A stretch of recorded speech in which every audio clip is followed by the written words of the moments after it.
Hello and welcome. If you're new to my channel, my name is Christina, and in this week's video, I'm really excited to share 8 DIY projects with you. It's all about recreate, restyle, and recycle. So I'm going to talk you through all the materials and the techniques that I use. So let's head over to project 1.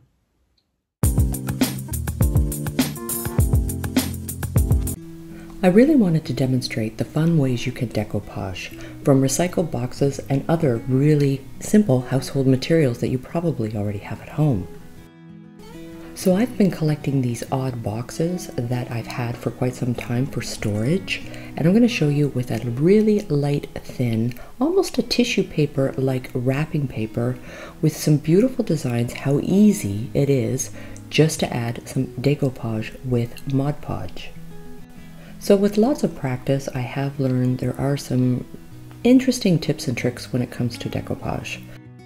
For the amount of practice that I've had with decoupage, I've been learning that with the different types of papers, meaning the thickness and the thinness, as well as the surface you're going to decoupage, there are some interesting tips that I've learned along the way. Because I'm using a very flat surface, this box is completely flat, it's kind of a firm style box, I'm able to use my fingers even with a thin tissue. And this way with the Mod Podge, the big trick that I've learned is you need to have it evenly distributed. So you don't want to have big globs of Mod Podge, you want to have it nice and smooth and evenly distributed across your surface, whatever you're going to decoupage. Using your hands to smooth out your papers is no problem with a very hard, flat surface. But I'm going to show you some tips when you're using contoured surfaces or surfaces with a little bit of a texture to it, because then other little tips may be very, very helpful. This way you don't shred your decoupage paper. The thinner the paper, the easier it will be to smooth it out. And there's also some other little tips that I want to show you how easy it is to smooth it out no matter what your surface is.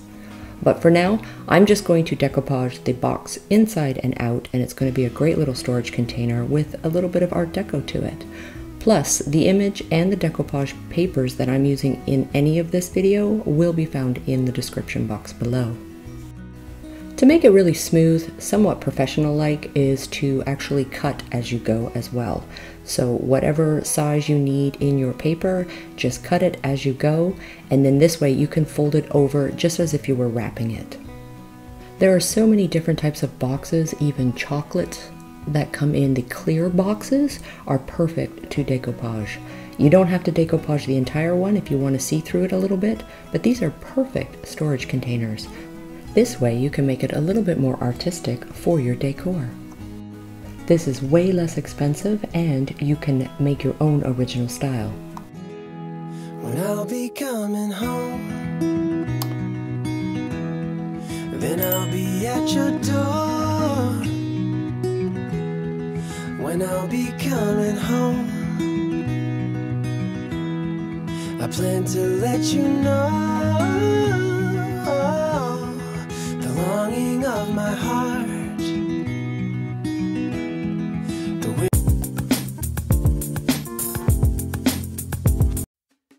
I had this old plastic serving tray. It's actually on the medium to smaller size, and I wanted to see if I could decoupage this, and by decoupaging, is it going to crack because there's a bit of flex in the plastic.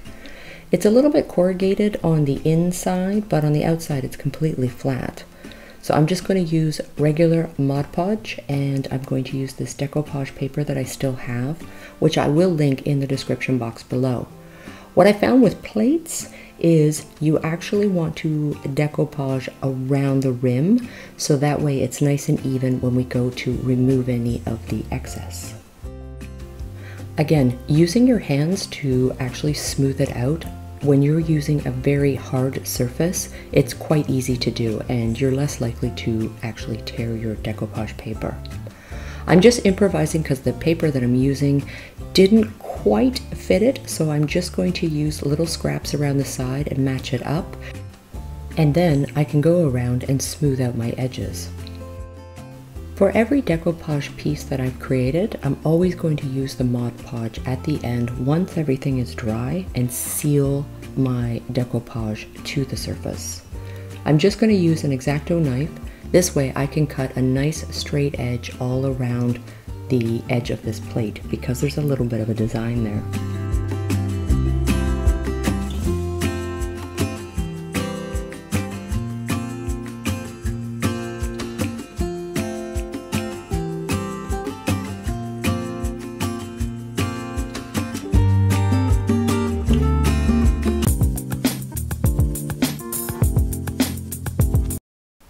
So what I wanted to do with these two plastic serving trays is demonstrate how easy it is to actually decoupage, but to make it as crease and wrinkle free as possible. First thing I'm going to do is make sure I have enough decoupage all the way around before I make my cut. Because there's a little bit of a scoop into the plate, I want to actually make sure I've probably got about an inch left over. I'm going to apply the Mod Podge with a disposable sponge applicator, but again, make sure your Mod Podge is nice and evenly distributed. Trick is cling wrap. Get yourself a little piece of cling wrap and you're actually just going to bunch it and you're going to apply your decoupage only using the cling wrap. This is going to help 110% smooth any creases and any wrinkles. It is so much easier. Depending on what I am decoupaging or the image or the look I'm going for, I sometimes actually like having the creases and wrinkles. But depending on the look that you're going for, sometimes it's nice to know how to do this without having any creases. So even with a little bit of folds, using that cling wrap and just keep pressing. The other thing I've learned from my mistakes with any decoupage is if the paper is super thin and you're using your hands, I guess from the humidity and oil from your hands, sometimes can actually tear your decoupage. If you use the cling wrap, you're actually creating a barrier. So the cling wrap is actually working much smoother and safer, and you're going to have a really smooth surface. For the plate, because of the way I would like to hang it onto a wall and there's a bit of a curve to it, I'm actually just going to cut out a little bit of the decoupage to actually mimic the front, just to about 2 inches around the back. The other thing that is super fabulous about using the cling wrap when you're doing a decoupage is when you're working with curved areas.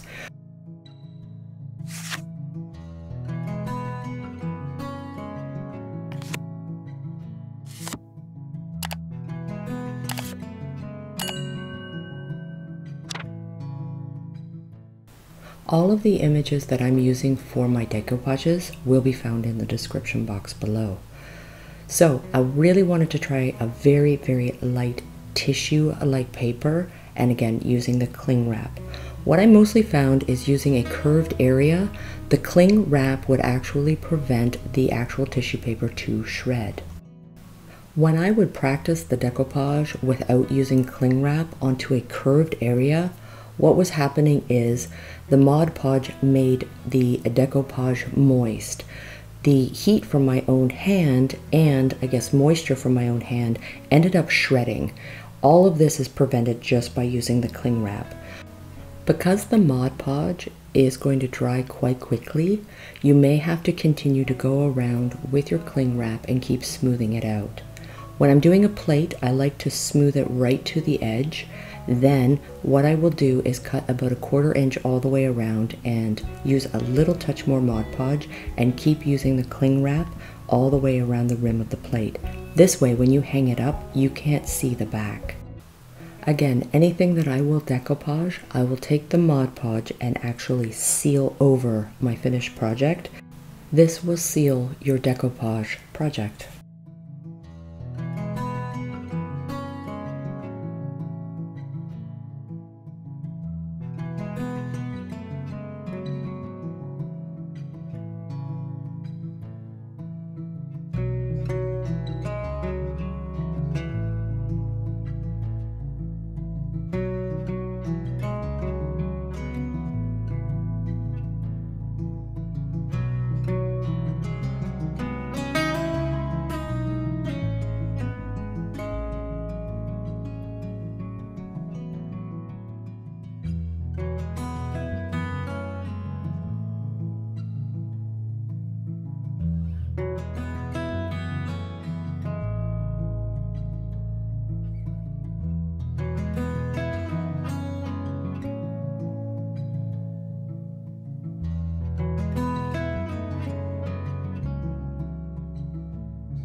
have this wood chair sitting in my garage, and I really wanted to do something with it. It's small, it's cute, it's great, it's perfect for the bathroom or just an accent chair.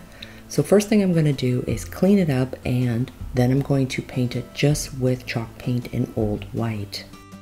I wasn't exactly sure what I wanted to do with the chair, but I wanted to give it a lot more character. So I'm going to mix in a little bit of kind of this mixed media between stenciling and decoupage with a little bit of paint and see what I could come up with. I started with a base coat of 2 coats of chalk paint in the old white, let them dry completely before I went on to my next step. I also really thought about trying to do something where I can give the spindles of the chair and a little bit more of an Art Deco kind of look. So once everything is completely dry with the chalk paint, I'm going to be using a painter's tape, and I think what I'm going to try to do is figure out where I want to make different areas of different colors but make it cohesive. So I think I'm going to have different color feet and section off different areas of the spindles of the chair and paint them with contrasted colors. Each chair that you find will be a little bit different, but have some fun with it, and I think by just adding some different color tones to add some contrast, I think we might be able to do something really fun with this. Because the seat of the chair is quite small, I'm going to be using a decoupage that I'll have to kind of cut to fit into the seat of the chair. So I think I'm just going to use the contrast of French linen chalk paint and graphite chalk paint. For the areas where I just want small detail, I'm just going to use the lid, because there's going to be enough paint on that, to go around with an artist brush and just make those from my stop and start lines with the painter's tape. This type of painting is kind of an Art Deco style, so it's really sky's the limits to where you want your painter's tape to stop and finish and where you want your contrast colors. Really easy to do. Wait until your paint is dry before you remove the paint, because I've been impatient in the past, and if I remove it while it's wet, sometimes the paint will run. I'm going to use the Mod Podge and my Glad Wrap to add my decoupage to the seat of the chair. There is a slight dip in the chair, so I wanted to be careful with my cut that I had enough that would go all the way around, but also enough that would go into the seat curvature. So really important with any Mod Podge, any surface, is making sure that your adhesion is nice and smooth and evenly distributed. This way the paper will stick evenly, and if it's too thick in some areas, that too will also cause your decoupage paper to shred. So again, I'm totally going on a whim to where I want my color design, but what I want the paint and the decoupage to do is look blended. So what I'm going to do with the artist's brush is I'm going to blend the chalk paint just by feathering onto the decoupage, so that way once everything is done and I go to seal it with the Mod Podge, it will actually look like it was painted into the chair. So I'm using the graphite chalk paint. I go around all of the outer perimeter of my decoupage with just a little tiny bit of paint. I will just lightly feather it into the decoupage. I found these very small stencils, and they're little strips, and they have an adhesion on them that allow it to stick to the surface you want to stencil it. And I thought this might be perfect for the outer rim of the back seat. So I'm going to use a disposable sponge. You can use any sponge or a stencil brush, and you're just going to lightly dab your paint and keep dabbing into the stencil. This will help prevent it to bleed underneath your stencil. It's pretty fast, pretty easy to use, but I do like the fact that the stencil has the adhesion to it, so this way you're not trying to hold it and stencil at the same time. What I ended up having to do with the same stencil is go one by one as I got into the curvature of the backrest. I've never done this before, but I thought I would actually try to decoupage the spindles of the chair. So I'm going to use strips from the original one that I have from the seat, And I'm going to cut out just enough that I can wrap it around each spindle, and again using the same decoupage techniques, cling wrap, a little bit of Mod Podge, and I'm going to go around and I'm going to do each spindle. For the seat, it was a little too black, so I'm going to take a little bit of that white chalk paint. With a small artist brush, I'm just going to feather it in a little bit. And to seal the entire chair, I'm going to use Mod Podge, and this will also seal the chalk paint. When we wake, hear the birds and see the sun. Side by side our fears are done. Oh, the good times just begun.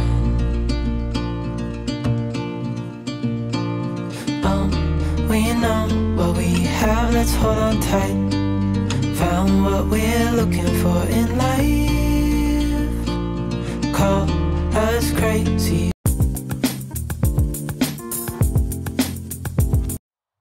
I found this old glass vase that seems to have a lot of scratches and little nicks on it. So I have this decoupage that was perfect for the frame and size of this piece of glass. So I wanted to demonstrate how easy it is to keep wrapping onto glass and to get a really smooth finish. Again, I'm going to use that cling wrap.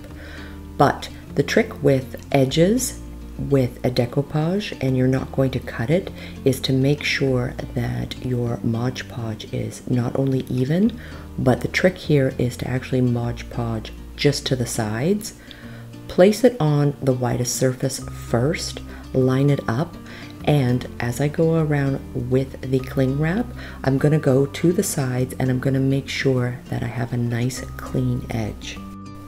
If you're going to decoupage any type of glass, just pure glass, whether it be a plate, a bowl, a vase, I really recommend to make sure that you use the cling wrap. Again, through my own trials and errors, I tried just with my fingers. It works for boxes, it works on furniture, it'll even work on plastic, but with glass, every single time I did it with my hands, it shredded. So just FYI, if you're going to use glass, make sure you use the cling wrap. The interesting part is, as you start to use the cling wrap and smooth out your decoupage, it will have creases. As you keep doing it over and over, you keep smoothing out the creases. So you can actually have a little bit of control if you still want to have a few creases in your decoupage. Again, just depending on what it is you're creating and designing and the look you're going for. The nice part about this is it's just a simple decoupage on the outside of the glass vase, so the vase can still be used as for any type of water, or if you want to put flowers into it. And the sky's the limits when it comes to the images available. Again, all of the images that I'm using in this video will be in the description box below.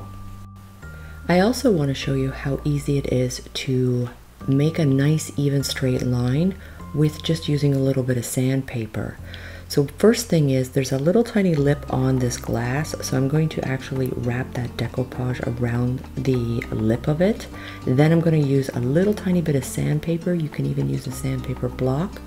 Just rest it at a 45 and it will actually cut it right at the edge of the glass.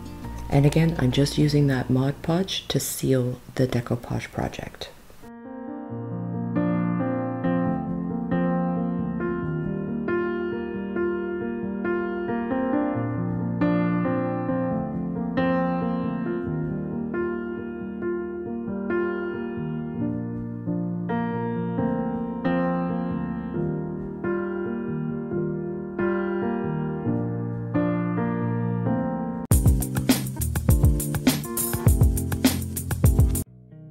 I really wanted to try using the napkins to decoupage. I've never done it before, so I'm going to try with a simple ceramic plate.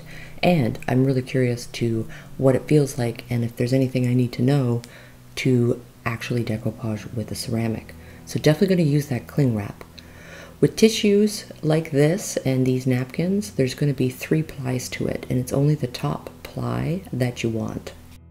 If you moisten the corner of the napkin, usually the underneath 2 plies will come right off, so it was fairly easy. And these ones I've actually picked up at Ikea. So I'm going to evenly distribute all my Mod Podge across the plate, and I'm going to use that little bit of saran wrap that I have. But because I'm working onto a circle that is ceramic, what I found is by picking up the napkin, and I would actually rub in the napkin piece by piece. So in this particular type of decoupage, I recommend doing it into sections. Now, with this ceramic, there's quite a little rim that wraps around, so I want to make sure that I'm going to wrap that decoupage around the plate, because if you want to hang this on the wall, you want to see the decoupage just at that corner frame of the plate. For my first time ever using a napkin to decoupage with, I can honestly say it's probably the easiest decoupage I've done so far. It goes on so smoothly. I also want to make sure once I actually remove the outer edges to go around with a little bit of Mod Podge and sandpaper just to make it nice and smooth. Then I'm going to seal it with the Mod Podge.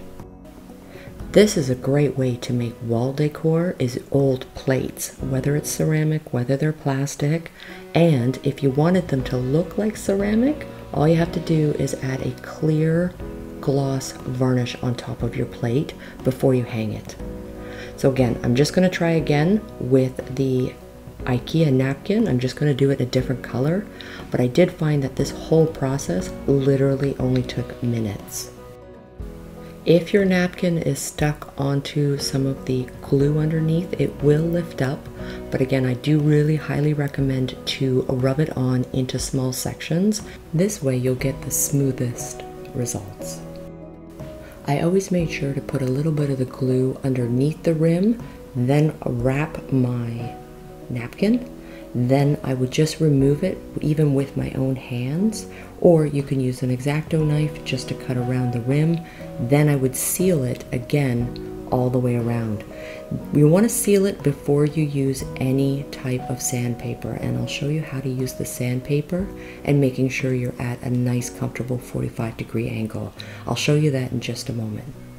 I wanted to quickly show you two different ways you can have to display your decoupage plates. There's a holder and there's also one for your wall, which comes on a spring and it just wraps around. I'll have these in my description box below.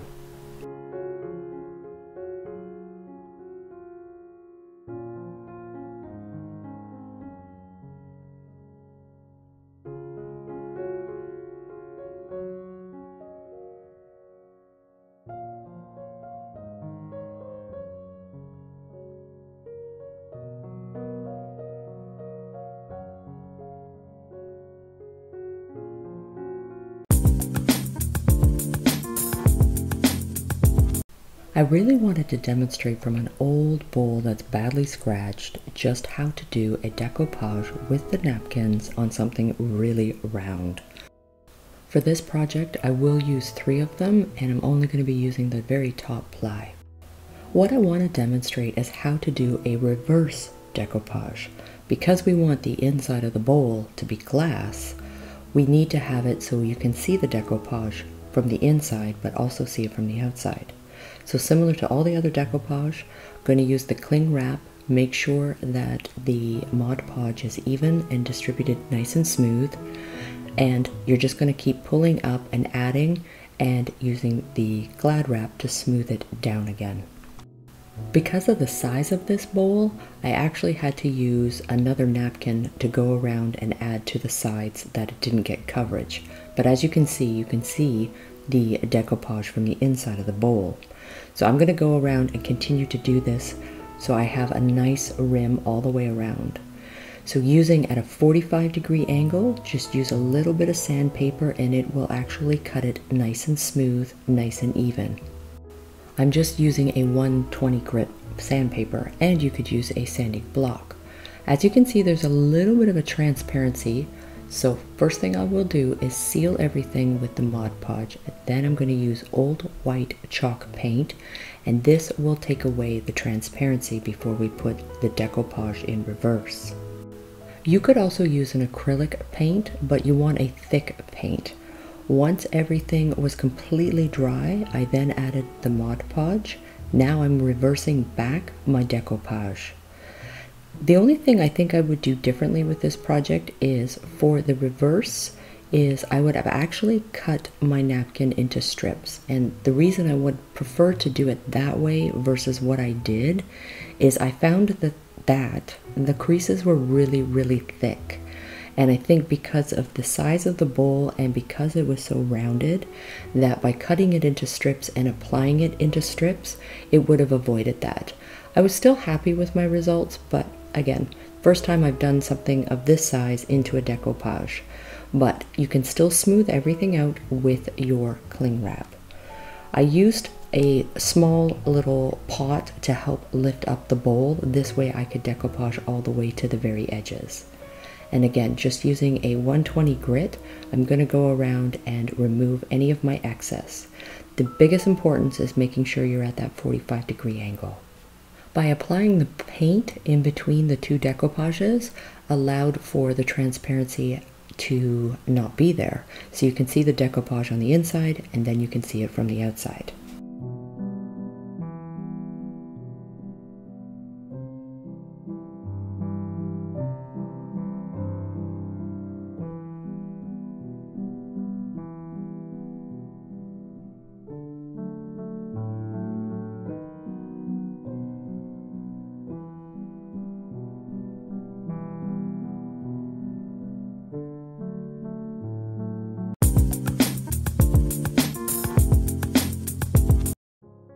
I wanted to show you how quick and easy it is with chenille yarn that you can make a beautiful waffle blanket in no time.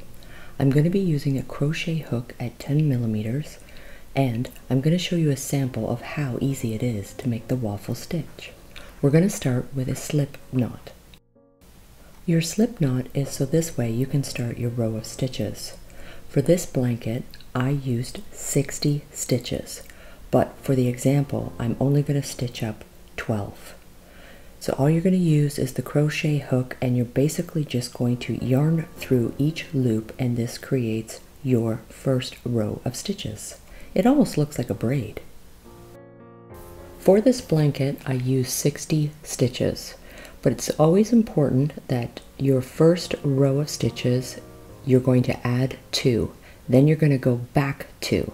The reason is because we want to make posts. So you have a stitch, yarn over, then you're going to stitch once, grab 2 loops, stitch twice, stitch again. Then you're going to be stuck with 1 loop on your crochet hook. This allows for 2 posts. This will make sense in just a few moments. So remember, yarn over, go through your stitch, grab your working yarn, stitch once, grab 2 loops, stitch twice, you have 2 left over, and stitch once again. Then you're only with 1 loop. This again, what we want to do is create posts.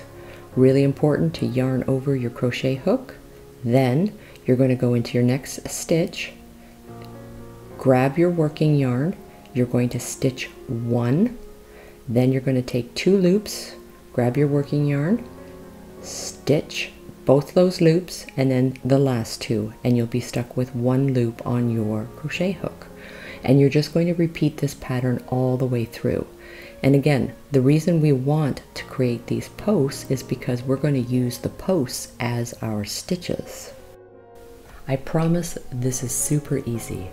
All we're doing is creating these posts using a double crochet right across.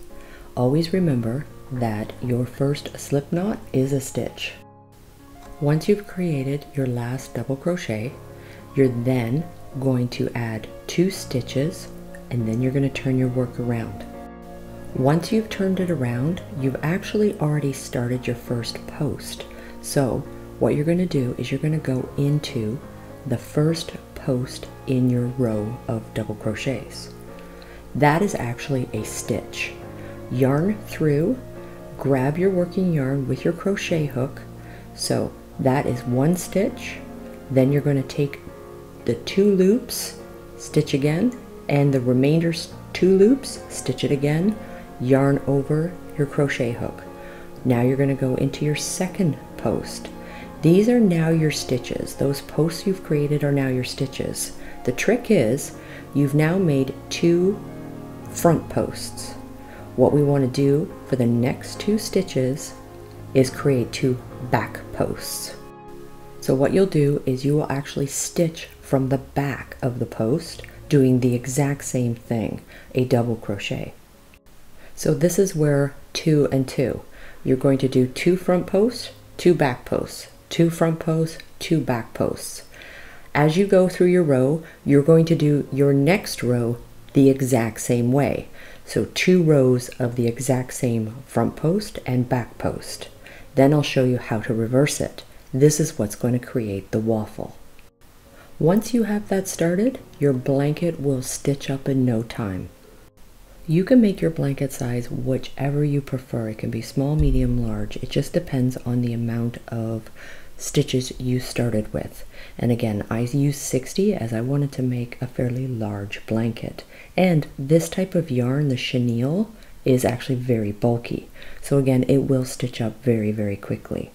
Again, when you're done your row of your front and back posts, now what we want is another row of the exact same thing.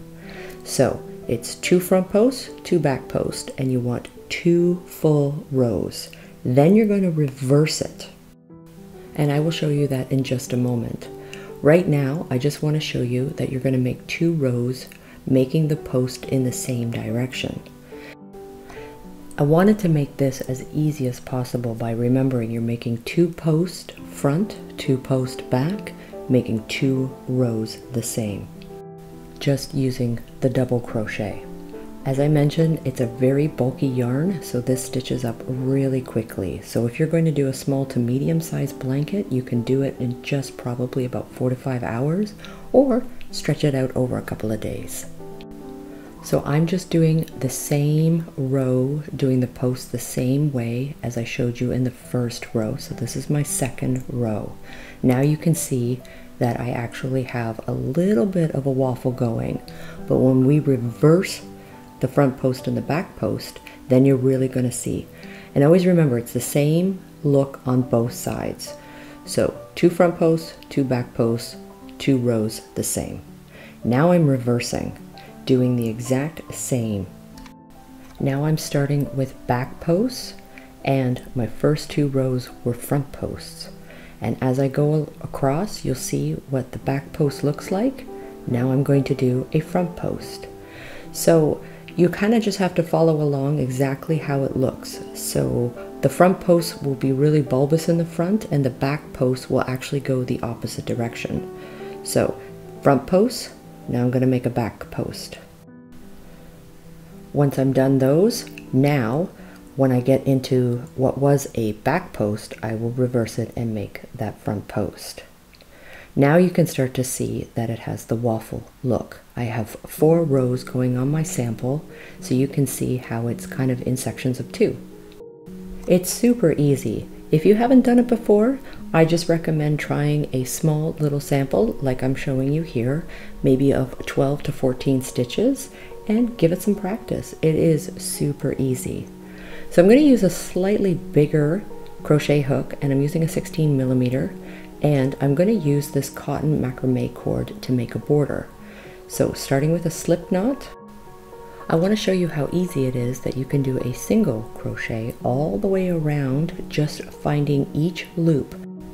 You're basically finding the area in between each stitch all the way around the blanket. So I'm going to start with a single crochet. So I have my slip knot. I'm going to go in the first loop area, grab another loop, and pull through. That's just a simple single crochet. So you don't have to yarn over. That's the trick with a single versus a double. So you only have 1 loop, go into your stitch, grab your working yarn, you'll have 2 loops, and pull through the working yarn. That's it. It's going to almost look like a nice threaded braid all the way around your blanket. Chenille yarn is 100% washable and dryable, even with the border in the cotton, not to worry. These make for beautiful decor throws and come in such a beautiful, beautiful palette of different colors. For the large size blanket I did, I used 5 balls of chenille yarn.